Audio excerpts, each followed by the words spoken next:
Hello and welcome to Stillwater. This is a short horror/mystery visual novel that also was the winner of last year's Spooktober VN Jam, so expectations are kind of high.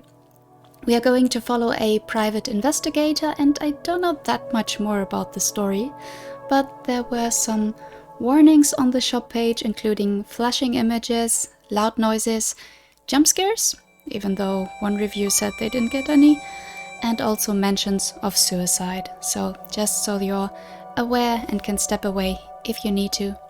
But for now, let us jump in.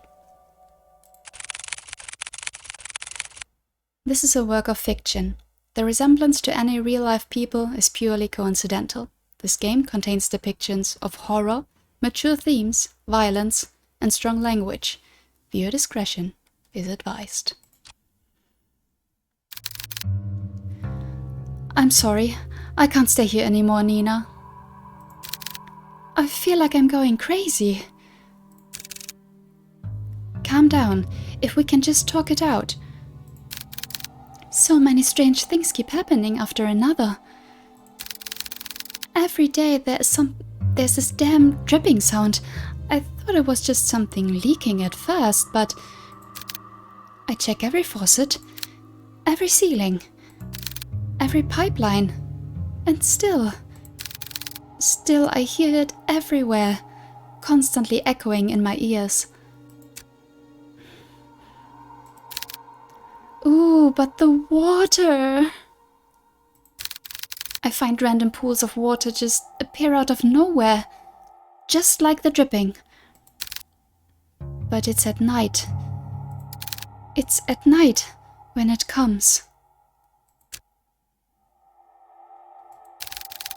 I don't know if it's my paranoia, but I swear I could hear footsteps walking along the hallways, walking on pools of water.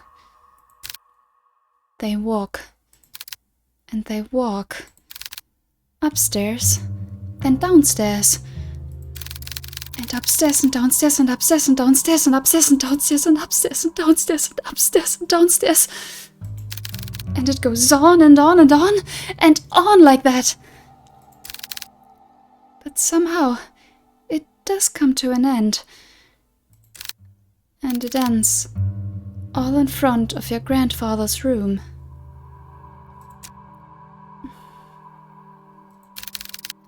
I know that this is a lot, but you have to believe me. No matter how many times I clean, it just won't end. I can't stay here any longer. I'm sorry, Nina. It's okay. I understand. Thank you for taking care of my grandfather. Nina, please listen to me. I don't know what's happening around here, but... The woman on the phone cautiously looks around before speaking again in a hushed tone. Something terrible is lurking through this house. I don't know what it is, but please, as soon as you get back, take your grandfather and just leave this place.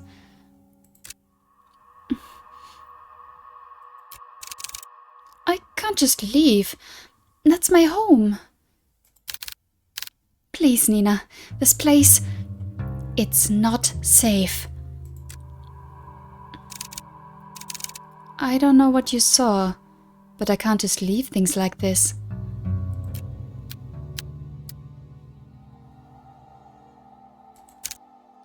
It's my home. It's my home.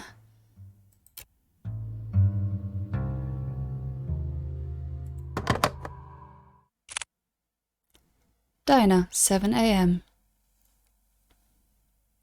Okay, intense intro. I like it. Amid a foggy morning, there sits a man by the corner of a booth. He drinks black coffee and, depending on his mood, occasionally orders a donut. And today, it was just black coffee. Ugh. I swear I've never seen that amount of paperwork in my life. A freaking mountain worth of it. You're a valuable member of our team, Hugo. My foot. I'm starting to believe that I was bamboozled into joining their agency.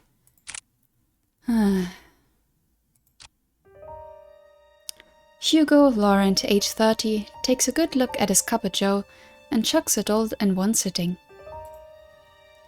He then continues to grumble to himself about last night's grueling work at the office. I really need to find a different job. As he contemplates his poor life choices, he looks out towards the early mist. There was something inherently terrifying about the fog to him, how it engulfs everything and nothing. Even if it disappears, it always leaves behind traces. Proof of it remaining. Even in a quaint little town like this, I can't even run from my fate, I guess. Hugo finally stares at the compiled newspaper clippings he put together. Some of them from recent events, but mainly all were past headlines of missing person cases. No matter how many times I see this, it's still just as hard to look at. Fixating case after case, he can't help but remind himself that there is a reason for all of this. An all too personal reason. Seeing strange things come with a price. In the end, I'm the one doing this to myself. Sounds rough. Mind if I join? An annoyingly familiar voice interrupts his train of thought. He slowly looks up to see the one responsible, although reluctantly. Good morning, Hugo. Hugo scowls and turns away from him. He then gathers the files and shoves it back into the binder. Meanwhile, the tall man takes this as an initiative and sits at the opposite end of the booth. He greets the waitress passing by and orders himself the hefty Buddy's breakfast special with an extra plate. As usual, the waitress is happy to oblige and goes back to the counter to relay his order. The man then looks back at Hugo. He sees the empty cup and the now jumbled newspaper clippings, all the while Hugo is trying to ignore him. You really should eat something with that black coffee. Not ordering any donuts today? I'm fine, Noah. I'm just not in the mood, okay? Not even a little. There is a momentary silence between them before Noah disturbs it once more. Well, too bad for you. I ordered a big breakfast for the two of us. Two? As if the world could grace Noah with an even more perfect punchline, the food arrives. Why the hell did you order for the two of us? Just eat what you want to eat. Don't worry about me. Wow, this looks delicious. Right, Hugo? Are you even listening to me? Come on, we both know that if you don't eat now, who knows when you will, and I'm not about to let you faint again. So, open wide. Noah de Leon, age 27, a natural-born charmer, is just as equally persuasive as he's threatening.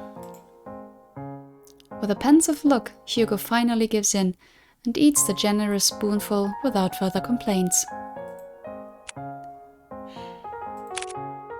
It's good. Right? Good food will always help cheer you up. Damn him, I get swept away again. Oh, by the way, the chief will be out for a business trip. She mentioned it will be for a couple of days. When did she tell you this? I didn't hear anything about it. Yesterday, I think? Yesterday? She told me to sort out the cabinets yesterday. She didn't mention anything about a business trip. I guess it was a pretty sudden one. Well, I mean, she did tell me to tell you. And lucky me, I know where you go every morning. You know what, I'm not surprised anymore. Well, what do you want to do? We technically have the day off. I'm gonna head back to the office.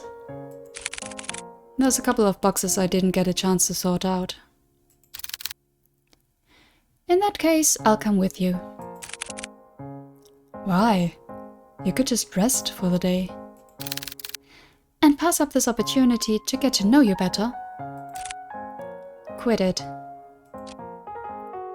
After the enlightening banter, the two of them finish their breakfast, pay for their meals, and head to Hugo's car. As Noah opens the door to the passenger seat, he notices a bloodhound sleeping inside. The big dog stirs at the sound of the car opening and lazily stares at Noah. I'm sorry, big guy.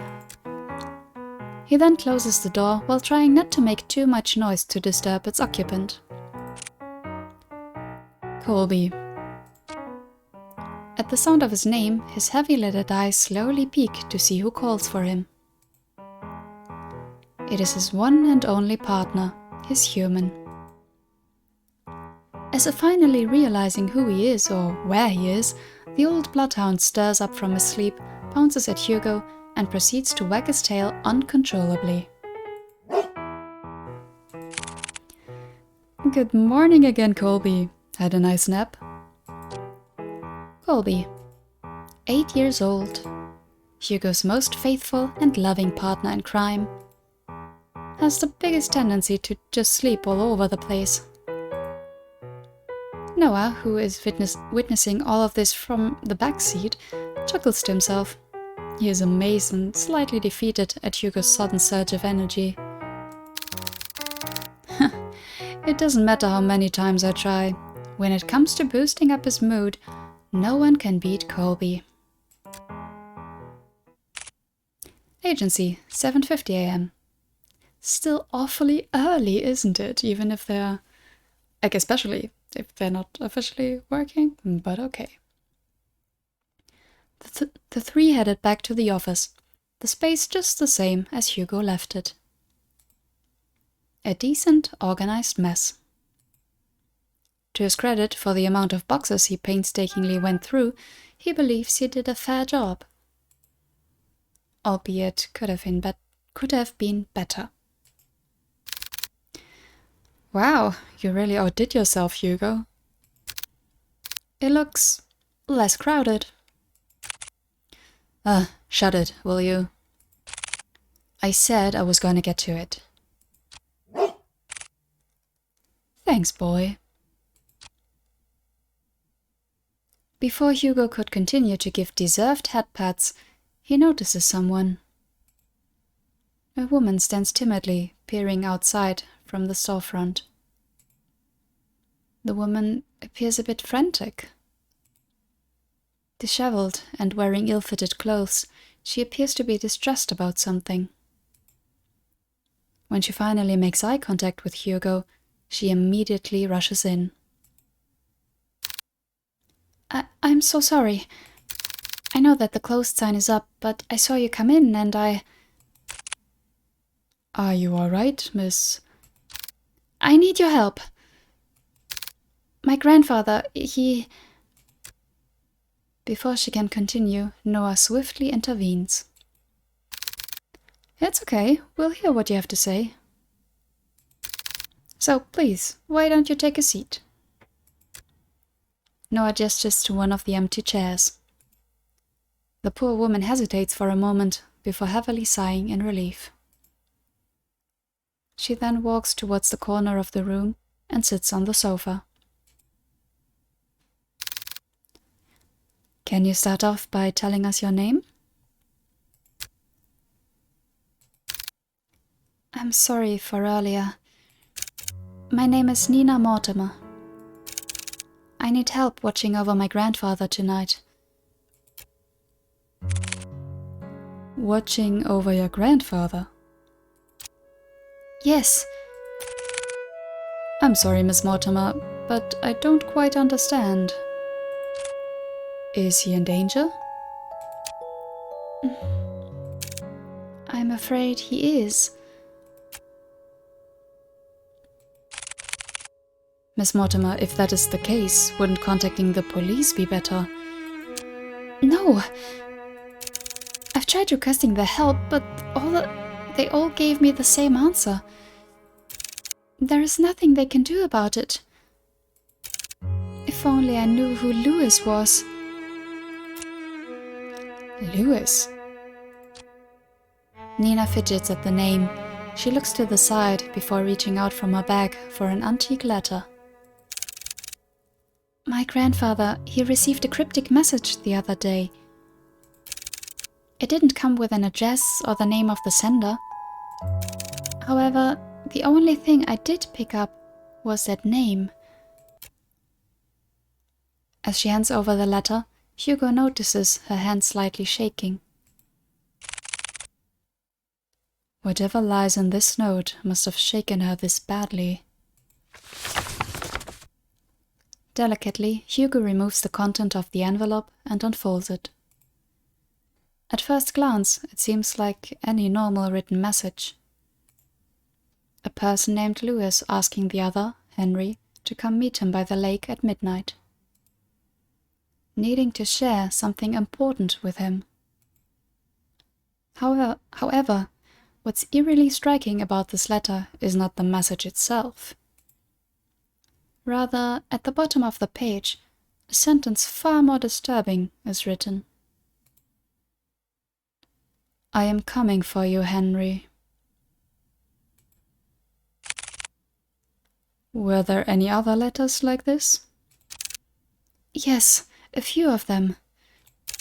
I thought it was a sick joke at first, but this one was different. Up until now, I've never heard of anyone by that name. Not a relative or family friend. But they clearly know who my grandfather is. If I don't do something about this, I'll lose him too. Just by uttering the words alone, Nina breaks down. Hiding away her tear-streaked face, she begins to quietly sob to herself. As an act of comfort, Colby sits closely to Nina, while Noah fetches tissues for her. Hugo, on the other hand, is puzzled. This very well could have been a prank, but she seems certain. Certain that whoever or whatever this Louis person is, they're coming. Do you want more tissues? I'll do it. I'll take on your case. For a moment, silence fills the room. Only stares are directed at Hugo until Nina finally stands up and walks towards him. You'll take it? Hugo simply nods. Thank you. Thank you. You don't know how much this means to me. We're glad to help, Miss... Nina. Nina is fine. Well, Nina, we'll do our best.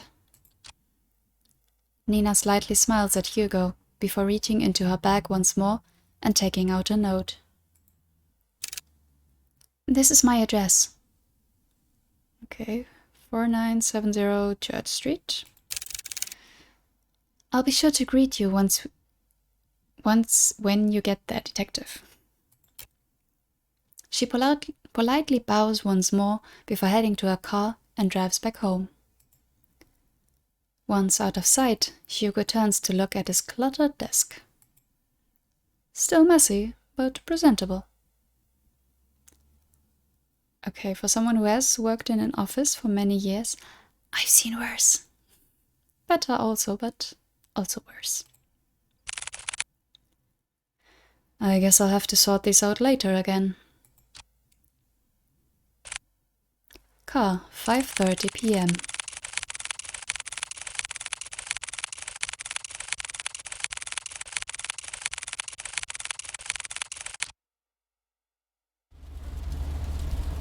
I thought the game just crashed for a second, sorry. From the ongoing downpour to the quiet hums of the car, they sit in silence. Still miles off from their destination, Hugo constantly checks the rear-view mirror. Noah, who usually chats his ear off by now, sits completely still. He looks out to the passing streetlights, reserved and distant. Hey, you're a lot quieter than usual. What's wrong? Huh, this is a surprise. Have you been looking at me, Hugo? No, you idiot. You usually just talk a lot. That's all. So, do you miss me talking a lot? Just say it. I didn't want to offend Nina earlier, so I kept quiet until she finished. But it's her last name that caught me off guard. Have you heard about the Mortimers? They're a pretty distinguished family. Well, they used to be. What do you mean? They've been struck with so many tragedies that over time people began to believe they were cursed or something. Every other year I would see a headline on the local news about one of her family members' death. And you know what's strange? All of them have been labeled as accidents. No foul play, no nothing. Wouldn't it have been stranger if they were murders? Or do you mean like we're expecting for everyone to just be ill or die of old age instead of accidents? I mean, accidents happen. Just another unfortunate event for the family. Maybe I understand why she wouldn't go to the police. She probably thought they'd perceive her as paranoid or hysterical. Or worse, crazy. I can't imagine all of this for Nina. And most of all, who knows what we'll find there. Is that why you decided to come with me? Well, partially. I'm more worried about you, though. Think of it this way. I'm the appointed driver. When you decide to do some pretty reckless shit, I'll be there to drive you to the local hospital. Besides, 2 are better than 1. Exactly. I was fine with Colby coming with me. Well, have you heard that 3 is better than 2? I mean, he isn't wrong. Mortimer Estate, 6 p.m. Like, he isn't wrong if it's actually dangerous to have 2 people there. Yeah. Passing through countless dirt roads and steep cliffs, the estate reveals itself beyond the evergreen. Nestled and tucked away from prying eyes, it stands tall, looming from a distance. Hugo and Noah could only gaze at the sheer scale of the manor as they parked adjacent to Nina's car. Wow, and to think she came all this way just to request us? It took us more than a couple of hours to get here. Maybe she really didn't have a choice. What do you mean? Come on, she's waiting for us. Immediately after exiting the driver's seat, a sudden sharp pain weighs heavy on Hugo's chest. Grasping tightly at his coat, he begins to gasp for air. His gaze hazes as he leans close to the car. Like a fish drawn out from sea, he desperately heaves. But this ache he harbors pales in comparison to a pain far more excruciating. Is it the house? No. Something far more sinister. He feels it. Someone is watching him. A piercing gaze fixed on him, like leering at a bug and waiting to strike. I'll never forgive you. What the hell? Damn it, already? I need to hurry or else. Hey, are you alright? Noah calls out to him, snapping him out of his fixated trance. Colby nudges his head against Hugo, whining with concern over his partner's well-being. Did you hear that just now? Hear what? That voice. It was so close to my ear, Is everything alright? Oh, I'm fine, don't mind me. I'm just a bit winded out from the trip, and that's all. I'd be happy to make you coffee, at the very least. If it's no trouble. No, not at all. It's the least I can do. Once again, the subtle uneasiness from Nina surfaces.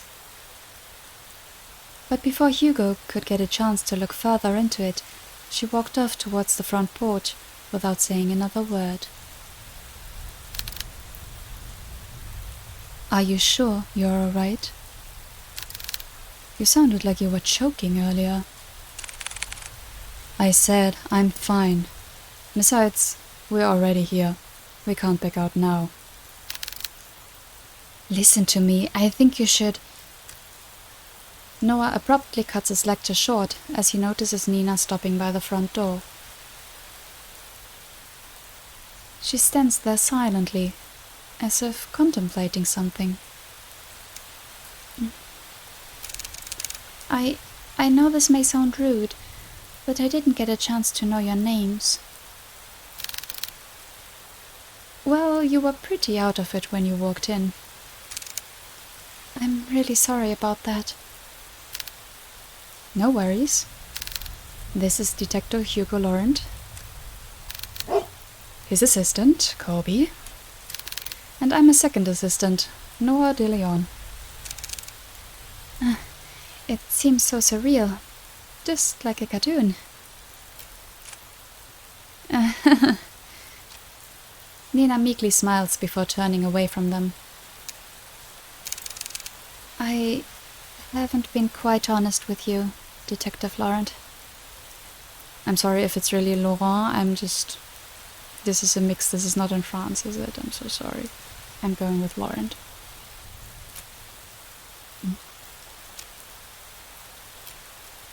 Just like before, as if carefully choosing her next words, she decides that in this situation, words are not enough.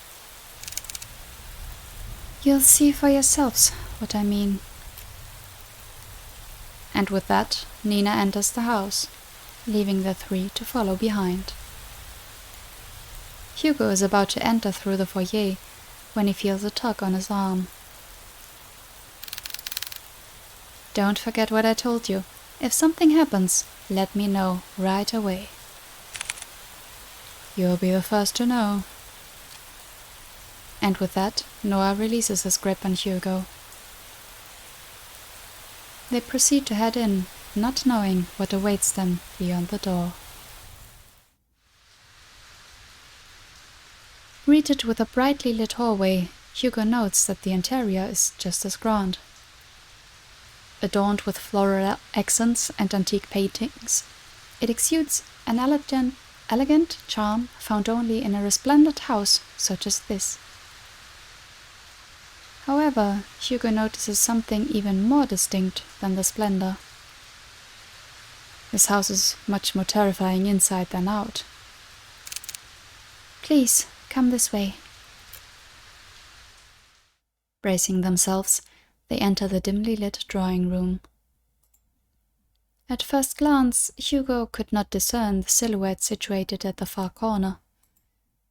However, on closer inspection, he now understands the reason for all of Nina's unsettling vagueness.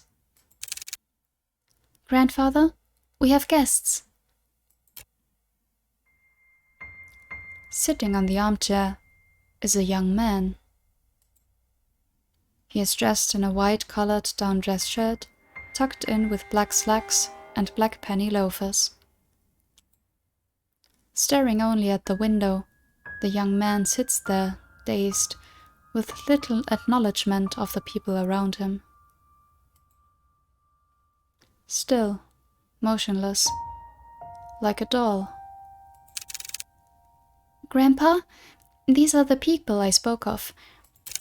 This is Detective Laurent and his two assistants, Colby and Noah. They're going to help us. Even after introducing them to the head of the Mortimer estate, Hugo and Noah could not help but feel unnerved. The man before them is supposed to be frail and older than any of them. And yet here he remains, forever unchanging. Forever young. They've come a long way, so I'll be making some coffee. Would you also like some, Grandpa? The young man still does not reply back. Never glancing at Nina or anyone else in the room. Only fixed on the rain. I'll be sure to make a cup for you too. She then timidly gestures to Hugo and Noah back to the foyer. Bearing more questions, the two follow Nina outside. But before they leave the drawing room, Hugo takes one last look at the young man. There is an all too familiar air about Henry Mortimer. His eyes. They're similar to his own. Whatever he must be longing for, Hugo knows it will not end well.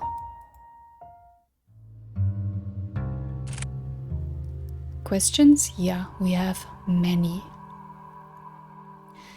Nina, that man. Yes, he's my grandfather, the one I asked you all to watch over. I know this is hard to believe, but... Nina draws something out from her pocket. It's an antique picture of a young man with slicked back hair, wearing a luxurious suit. He appears to be poised and refined. A complete contrast to the current Henry Mortimer. This isn't much to go by, but I swear he is the same person. Then why does he look so young? It happened a few nights ago. I was on my way to get a cup of tea when I heard a loud thud coming from my grandfather's room. I was worried that something fell over, so I went to go check. When I opened the door, I found him collapsed on the ground. I rushed to help him up, but when I did, he looked so different. So many things were rushing to my head, and yet he felt so familiar to me. He wore the same clothes that my grandpa wore that night. And his face, I recognized his face. He just looked younger. That was also the same night I found that letter, It was next to him, already opened. I'm sorry again for all of this. No matter who I went to, they either said something was wrong with me or my family. With everything going on, maybe they're right. The pools of water, the dripping sounds, the letter, and now this. Maybe my family is really cursed. They're not. Curses aren't real. Detective? I think we easily get too involved in believing that sort of thing exists. In reality, the ones who fixate on it feeds off of it. Rumors, doubts, lies, all of those things are what they want to become real. Deep-rooted emotions like that can't possibly be healed or fixed right away. But like a curse, those emotions drag other people down with them. Personally, I think you were caught up in all of this. But I assure you, we'll see this through. For you and your grandfather. Thank you. Good. Now, our first priority is to find out more about Louis. Nina, the letter you showed us back at the agency. Do you have it with you? Yes, it's here. Do you mind if I borrow it for a bit? I'll be sure to give it back. Of course. I'll check upstairs. Noah, you and Colby check the ground floor. Got it. Before they leave to do their own investigations, Hugo grabs a hold of Noah's shoulder. He leans in, close enough for Nina to not hear. Keep a close eye on Mr. Mortimer and Nina. Especially Nina. Okay. That came out timid. Okay. I'm counting on you. You too, boy. And with that, Hugo heads upstairs, starting his investigation. Mortimer Estate, 11:30 p.m.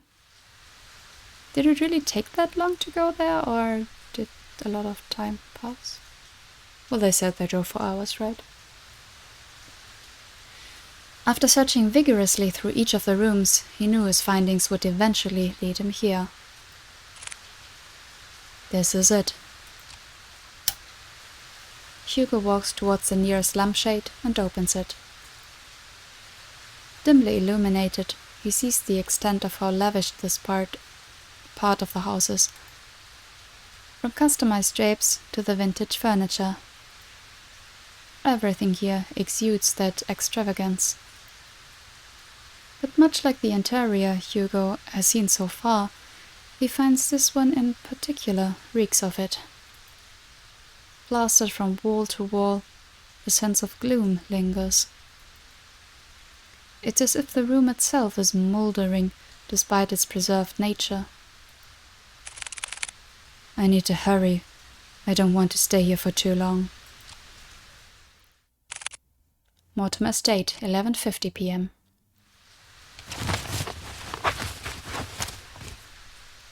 He searches and searches, still with no sign of anything.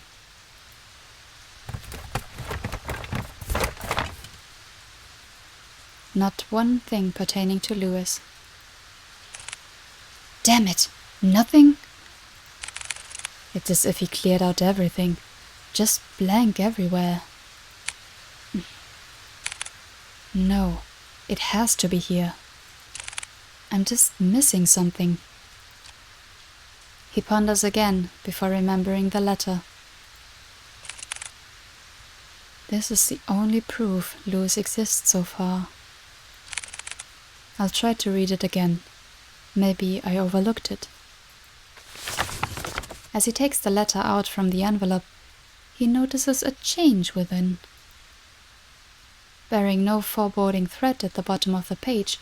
It looks just like a regular letter. What the? If you can't come, then I understand. It's pretty dreary after all. But if I can ask one last favor of you, could you keep my locket? I know this is selfish of me, but I'd like for you to have it. I'd be happy knowing it's with you. Thank you for everything, Henry. Forever yours, Louis. This is the same Louis? I thought he was the cause of all this. I don't understand. Without warning, the sound of a click can be heard across the bedroom, as if something unlocked itself. Hugo turns around and sees at the foot of the bed a chest. Unlike the other furniture, its dark and rustic features have not been maintained well. Left to rot on its own. Preparing himself, he opens the chest. Inside, scrambled together, are bunches of notebooks and small trinkets. Hugo continues to rummage through when he stumbles across an old newspaper article. Young man found dead by the lake.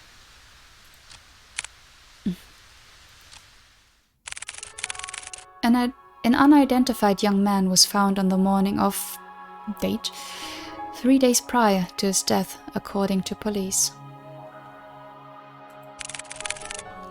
Ruled out as a suicide, police have claimed that the troubled youth drowned himself.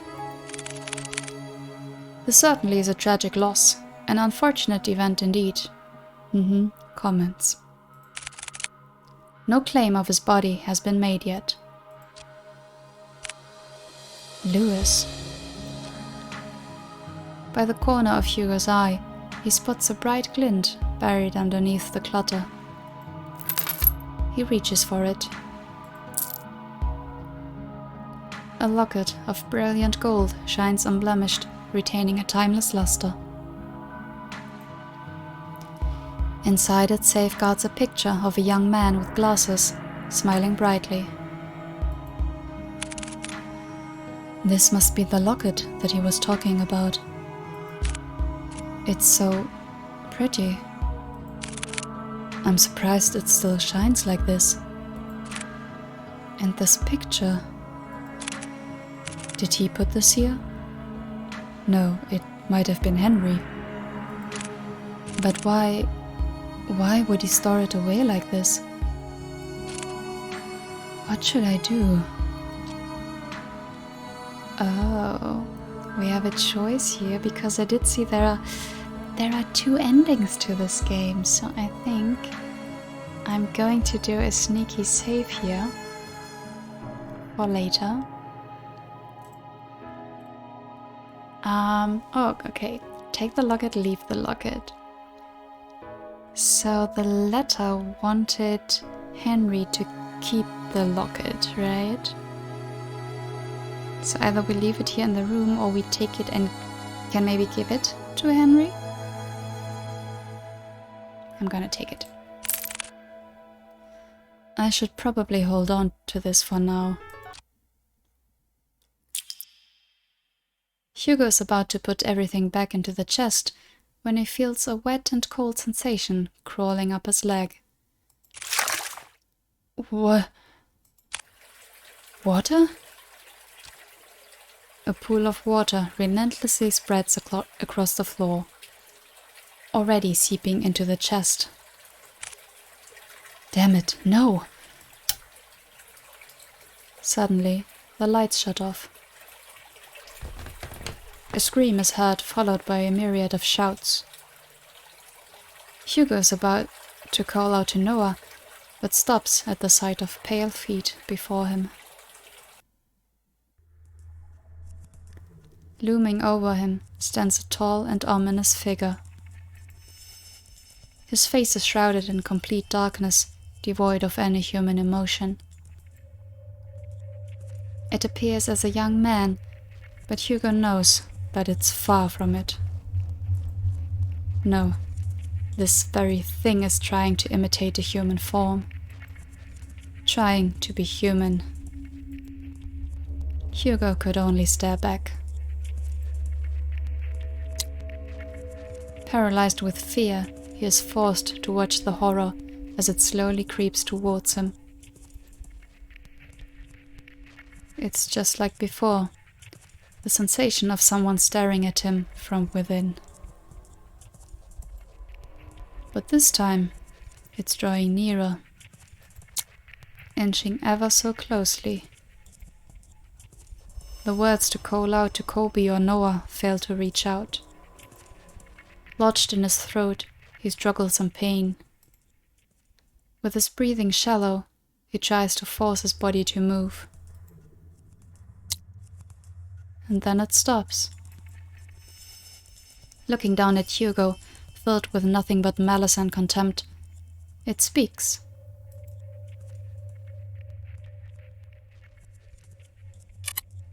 Don't get in my way. All of a sudden, the door to the bedroom slams shut, and the entity disappears. The tension from his body finally releases its agonizing grip, and he gasps desperately for air. His vision blurred and breathing jagged, he staggered towards the door. He yanks at the handle several times, but it's tightly jammed. Fuck. Noah! Colby! To his dismay, he is only greeted with silence at the other end of the door. Damn it! From a distance, he faintly hears the sounds of Colby's relentless barking as it gets further away from the house. Hugo rushes towards the window.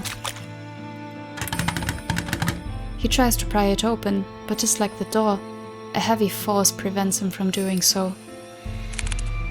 Fuck this. Frantically looking around the room, he spots a nearby chair. Without a moment sooner, Hugo grabs the chair and starts to strike the window. Bit by bit, the window cracks get larger with each blow, splitting off smaller pieces. What the hell is this thing made out of? Still trying to catch his breath, he musters all the strength he has left for a final blow. Damn you, just break already! Clearing out the remaining glass shards, Hugo peers his head out to see any railing he can grab hold of. However, he discovers instead that the wall adjacent is covered in ivy. Despite how heavy the rain has drastically become, he reaches out for it, grabbing a handful of the vines. Carefully, he climbs out the window, gripping tightly and making sure he doesn't lose his footing. Yet, to his luck, the patch of vines he clutches start to tear away from the wall. Out of desperation, he struggles to find his grip on another, but fails when his hands slip out of reach. Shit! Clamoring wildly as he loses grip on the ivy, he crash-lands down onto a thicket of bushes. Air forced out of him, he heaves uncontrollably, trying to even out his breathing. But even that is laborious. An immense pain spreads across not only his back, but his entire body. God, I'm getting too old for this. Although his body screams out in pain, he forces himself up. There's still time. Sorry. There's still time. I can do this. I have to do this. With staggering feet and haggard breathing, he makes his way to the place where it all started. To the lake, where this tragedy starts and ends. Mortimer Estate, 12:01 a.m.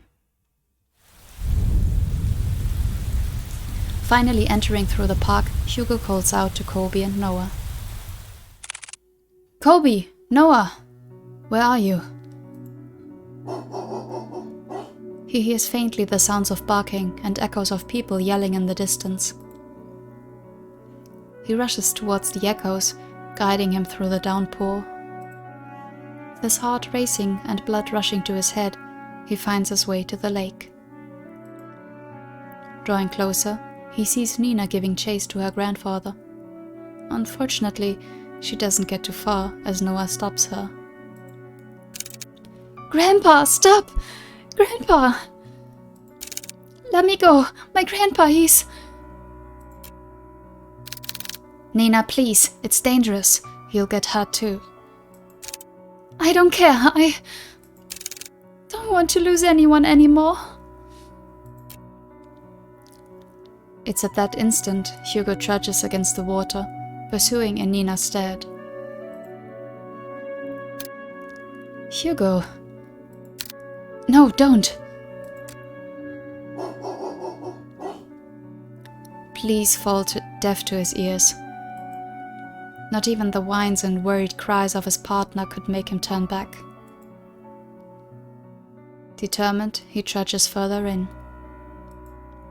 Nearing the deep end, he sees Henry Mortimer, gazing directly at the abyss. He looks even more frail and disheveled, as if all the life had been drained from him. Surrendering it all to the lake. Before Henry could lean in, Hugo reaches out and tugs at his arm. Mr. Mortimer, listen to me. Nothing is waiting for you down there, so please, come back to the shore with me. Motionless and unresponsive, he still stares deeply into the water. There are so many things we cannot afford to lose in our lives. And you're one of them. To Nina, you're all she has left. She needs you, Mr. Mortimer. Hugo felt it. A slight jolt from Henry's arm, as if stirred by the mention of Nina. He slowly turns to face Hugo. Nina. However, just as cruel and violent as the storm, Henry jerks back, wrenching his arm away from Hugo's hold on him. All of this is my fault. If only I got to Louis sooner, then none of this would have happened. Henry inches even closer to the edge. Louis, I'm sorry. I should have... Should have what? Gone in his stead? Gone with him? You know that wouldn't resolve anything. Not for you or Louis. I read what he wrote to you those years ago. He understood if you didn't want to come see him. But the thing is, Mr. Mortimer, Louis never thought anything less of you. The locket is proof of that. Louis' locket? Yes, it's the symbol of his love for you. That's why you don't have to shoulder all of that pain by yourself anymore. We can talk about it. About you and Louis. All of it. Together. Hugo extends not only his hand to him, but a promise. A promise that Henry had yearned for so long. A way to forgive himself. He hesitates at first. What fool believes in a deserved forgiveness? Such a thing doesn't exist. And yet, despite everything, Hugo still reaches out to him. to a stranger. Maybe he can be forgiven. Just as he was about to reach out for Hugo, a hand slithers around Henry's instead. Its arms unnaturally contort around him, while its head perches on his shoulder. This thing, this Louis, is no longer pretending to be human. With piercing cold green eyes, it glares directly at Hugo, mocking him, cursing him, wishing nothing but despair. We can be saved. We can be forgiven.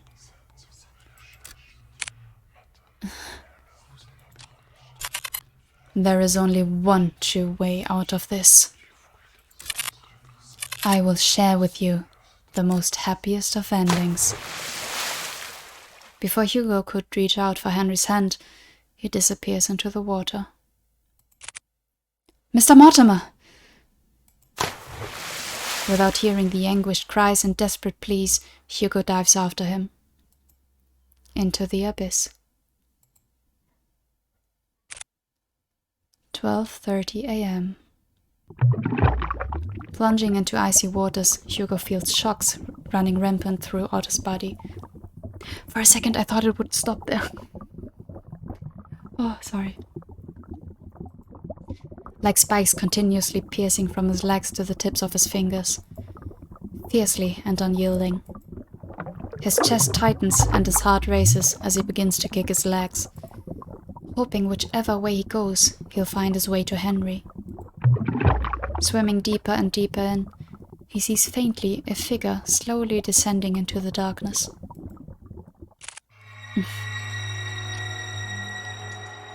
As he finally gets closer to Henry, long snake-like arms stretch across the void and grab Hugo's neck, violently squeezing all the air out from him.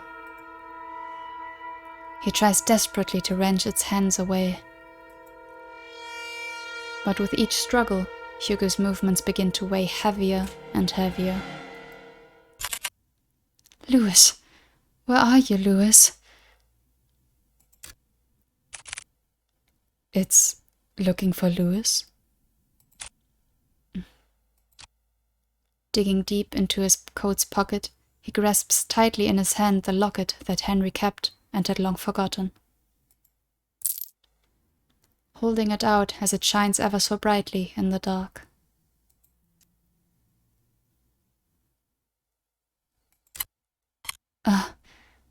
There you are.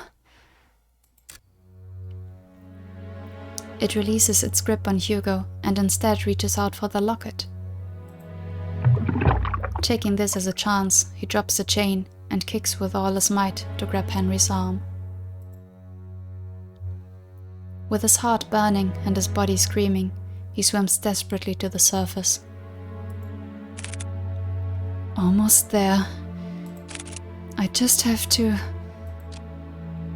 As the lights from the surface begin to blur, Hugo makes one last attempt to reach for it. With his limbs worn out and his energy spent, this is all he can do. Before he loses his consciousness, he notices a figure swimming towards them, getting closer and closer. And then, everything fades to black. Drifting along with what feels like an endless sea, Hugo courses through wave after wave. Not knowing where he's going, or caring for that matter. All he knows is that he's very, very tired. How long has it been since he had a good night's rest? It's been too long. Maybe I should take that rest now. I'd like that so much. I agree that you deserve it, but not here. I'm sorry for startling you. I just wanted to see you before I go. Lewis. You've done so much for me and Henry. Thank you. No worries. From a far off distance, a voice cries out to him, beckoning for him to come back. Well, I guess this is it. Take care, Hugo. Lake. With his eyes closed and his senses still returning, he feels the constant tugs and licks of a certain bloodhound. Whining as he tries to wake up his partner. Hugo! He also hears another familiar voice, too annoyingly close for comfort. Eyes shot right open, he jerks up. Confused, Hugo looks around before he coughs up the remaining water in his lungs. Are you alright? Noah starts to pat his back, while Colby continues to whine over Hugo. What happened? Where's Mr. Mortimer? He's safe, so is Nina. They're both okay. The police and the ambulance should be arriving soon. Thank goodness. Isn't there more you have to say to me? Instead of, thank goodness. I swear you don't listen to a damn word I say. I'm sorry, Noah. Exhausted, he lets out a sigh. He then continues to pat Hugo's back aggressively when someone approaches them. Detective Laurent? Oh, Nina. There's someone I want you to meet. Behind her stands an elderly man. Frail in stature, he timidly looks to the side, pensively, as he ponders to himself. Although his youth has long faded, his eyes are what catches Hugo's attention. They are no longer a piercing and vicious green. Only eyes just like Nina's. Hello, Mr. Mortimer. Detective? I never got the chance to say goodbye to him. I always thought about it, every day. What if Lewis lived on in this world? What if he stayed a little longer with me? It's because of that constant mindset I dragged everyone down. And I kept hurting not only me, but Nina especially. I was the one who kept hurting her, the one to blame for all of this. But you, someone that I've never met, still went out of your way to save me. Not knowing my burdens or my faults. Thank you. Hugo reaches out to Henry and smiles brightly at him. It's my pleasure, sir. But before he lets go, Henry tugs at Hugo's hands one last time. I hope that someday you too will overcome it.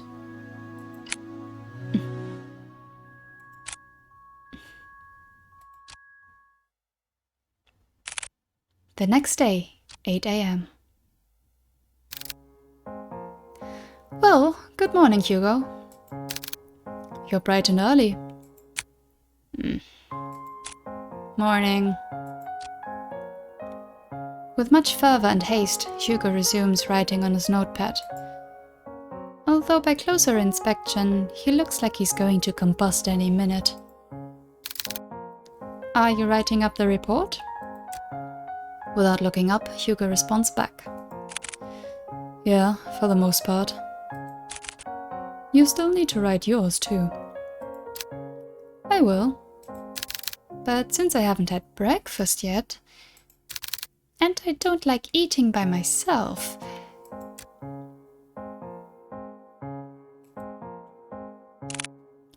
let me guess. 2 is better than 1. Bingo! Wow, Hugo. You're really catching on. I'm so proud of you.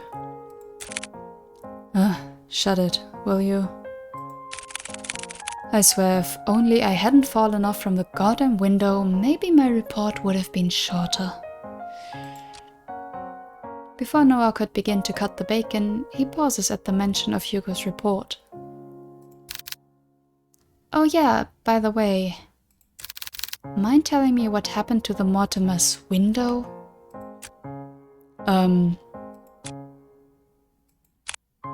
I broke it. Well, that's obvious to me. What I don't understand is... why is it broken? Do you know how much it costs to repair a window like that? I know. It was really dumb of me. I'm sorry. Besides, I told Mr. Mortimer about it before we left. Honestly, I was expecting an earful from him. And also the bill. And, surprisingly enough, he said it was okay. So what, you just called it a day after all that? Thank you so much, Mr. Mortimer. You broke it, you pay for it. Would you chill? Of course I'll pay for it. But each time I kept insisting, he just shrugged it off. Said that we already went through a lot for them, so this was nothing in comparison.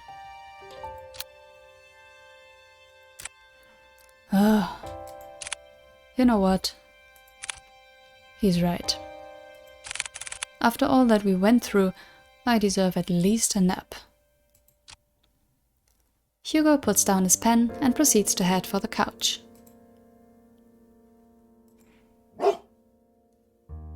Colby follows after him. Wait, what about breakfast? I'll eat it later. It's nap time now. Heavily sighing, Noah sets aside the food on his desk and joins the other two at the couch. I'm getting old. I mean, you are old.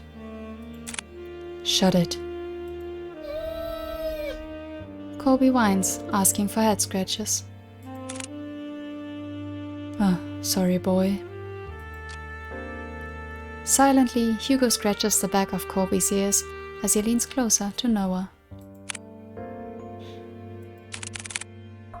You know, I'm glad that you came along yesterday. Oh? What's this? Are you getting chummy with me now? Call it chummy or whatever, but I really mean it. If you hadn't saved us back there... Look, I told you before. I'll be there whenever you get yourself into reckless shit. Besides, didn't you say this was nap time? Get some rest. You deserved it. You too. A calming silence fills the room as the three fall deeper into sleep. No big parties or celebrations. Just each other's comfort and sharing the small but rewarding night's rest. Good end, a night's rest. Thank you for playing. yeah, I mean, I assumed that would be the good end. Okay, that was quite something, and I didn't comment much because I was just really focused on the story. And I like the way they told this. I mean, there wasn't a lot of exposition, they just throw you in, and obviously for Hugo it's nothing new that something supernatural is going on. That's very interesting. And yeah, it would be interesting to see a bit more of this. Also like the dynamic with Noah there. Dare I say I ship it? Yeah, I don't really know what to say. That was really well made for such a short story. Bit over an hour now, and there is one other ending, as I said, but I won't play it on here. As always, I'll have the link to the game in the description below, and it's actually free. So if you enjoyed this, I highly encourage you to go there and play it for yourself. Maybe try out the other ending, even though that would be the bad ending, I assume. But that was really nice. Also the style and how they added some animation to the text there sometimes. Really cool style. And the atmosphere. I don't know. I don't even know how to describe it, but I really liked it. I enjoyed it. So I can totally see how they won this this game jam last year. Yeah, I mean, I didn't see the other entries, to be fair, but I can see why people would say it's deserved, you know? Yeah, okay, so this is it from my side. Thank you for watching. Please tell me your comments down below, your thoughts. Leave a like if you enjoyed, and subscribe if you want to see more videos from me. You can also talk to me on Twitter, all the links are down below in the description. And until next time, bye bye.